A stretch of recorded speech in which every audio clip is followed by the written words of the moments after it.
interested in the future and trying to figure out what I'm gonna do. I think particularly having kids, right? That's gotta happen at some point. A lot of people have been telling me, no, Sierra, like don't have kids. That's not really, it's not a good idea. It's kind of a waste of time, waste of money, not really worth it. And of course it's like, that's harsh, but it's like hard for me to ignore advice like that from mom and dad.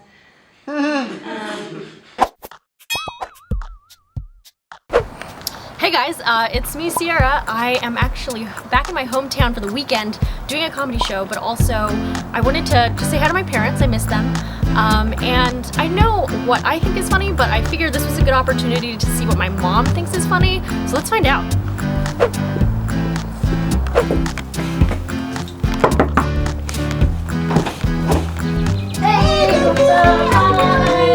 Hey, I'm Sierra. I'm currently a student at Harvard University and an aspiring comedian. Hi, I'm Katow, and I'm Sierra's mom. This is the house I grew up in. Wow, it's the kitchen. So crazy. I didn't cook that much. My mom cooked, so I was spoiled. I could cook bagel bites, let's be real. 72 pack from Costco.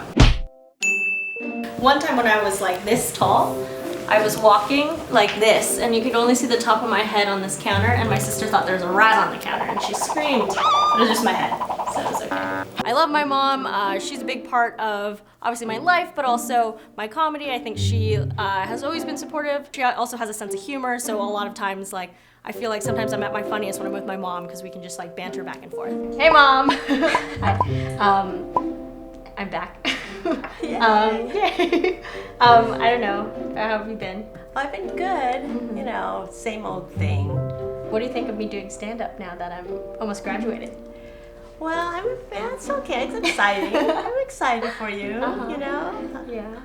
I think it's something you want to do, and I think you probably, should go for it. I think that's good. I mean, I'm worried for you. I'm worried, but I would worry no matter what. Her comments would be funny at the dinner table. She used the baby monitor one day, and she put the monitor in the kitchen, and she went back to the bedroom for the other speaker, and she called it, you're listening to radio Katow, or just funny, just little funny things she would think of. Yeah, so I've got a family of 4. I have an older sister, Melissa. She's here, and she's there, and she's the best older sister ever. Aww. So I've actually got a funny family, bit of history. My grandpa, my mom's dad, was a cartoonist, but also a watercolor artist, and he painted some of these paintings around, and yeah, and that's actually supposed to be me and my sister right there. I'm the little one. He was also very funny because he would do cartoons and gags where he would do like a cartoon and then the caption would read like the funny joke, and he got one in the New Yorker, which was a big deal. Do you remember like the first time you saw, like the first time I went up at Flappers or like that? Oh yeah. I thought, wow, she's pretty good, pretty funny. She needs to live a little more because she's so young. Yeah, I was so scared for you. I was so excited though. I thought, wow, she has a lot of guts. Pretty good. Yeah. I actually thought it was just a hobby. a hobby. Why are giraffes so slow to apologize? It takes a long time for them to swallow their pride. That's so funny. What does a match do when it loses its temper? It flares up. See, these are all great. So this is where all my comedy, I steal all my jokes from this book. So thank you to Joseph Rosenblum. And that's where I slept. On the wall, I have a lot of art that I printed out that I really liked. I like doing, visual art and stuff, so it was kind of fun, like being like the cool, like the trying to be cool in high school and like, I'm artistic. I was a basketball star at 5 feet. Well, I was only 5 feet after I quit. I was like mainly 4 feet. That's my Harvard's acceptance letter. Yay! That was a big day. I was student body president or whatever, and I used to give speeches as like, to run. And I used to love trying to put jokes in the speeches, and it would always, like, people would think I was cool because of it, and they would vote for me. But yeah, that's how I figured out the power of jokes and humor. I think one of the hardest things about trying this more unconventional path of comedy is seeing a lot of my other friends go through more traditional, more practical paths, and really, obviously wanting and succeeding in that area. And I think that's tough because, it's very, that's a more secure way to go, and I think I'm definitely like monetarily going to have to suffer, but I'm so sure that I want to do comedy that that's kind of what keeps me stuck in this path rather than sort of defaulting to something else.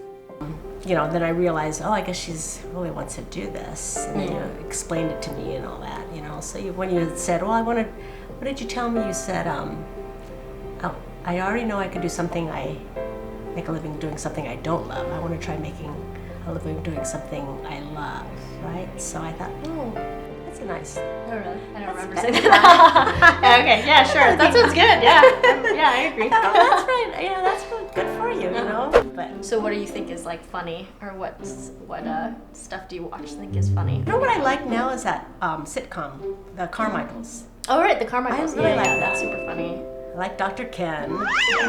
Great show. I like Tina Fey, Jimmy Fallon. Yeah.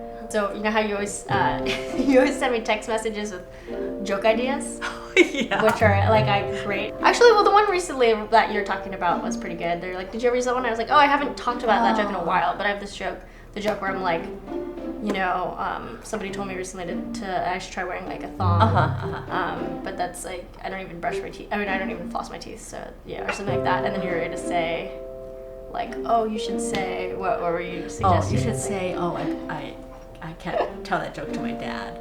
Right? Because he's a dentist. Yeah, Like that would be 'cause like he's a the follow-up. dentist. Right, yeah, instead of just because it's a Did you thong. like that one? Yeah, no, I think potential. There's a lot of potential there now. So one thing I'm really excited about with comedy is that it's really about finding your voice and being able to sort of talk about your perspective in like a funny, comedic way.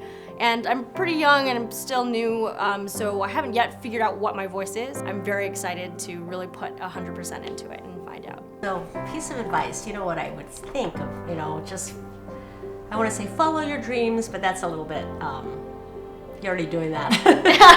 Don't need that advice. Took that too far. Took that too seriously. More practical. Yeah, took that too seriously. But just, you know, remember to listen to your inner voice and stay genuine to yourself. And they always say it's the more genuine you are, the better. And Don't sell out. don't sell out. Yeah. But just remember where you came from. Like I said, text your mom more often. Okay, yeah. I'm Within answer me back within a couple hours. I'll call more. I wish her well. I know it's difficult. It will be difficult, especially being probably Asian American. But you know, I wish her all the best, and I think she can do it. Yay! Thanks, Mom. Okay, you're welcome, So, honey. thanks to my mom for this episode. I think we learned a lot about family history and like why we're funny, if we are. But yeah, where can the viewers at home find you online? Mama Katow. What is fun? So that was a lot of fun. Let us know what you guys think about family and comedy below in the comments. Make sure to subscribe to ISAtv. But we're gonna go get some food. Let's eat. Okay. Natural, and that was like the only thing that made me laugh. And so I started writing in a notebook for like a month, and then I had like someone booked me for an 8-minute show for my first.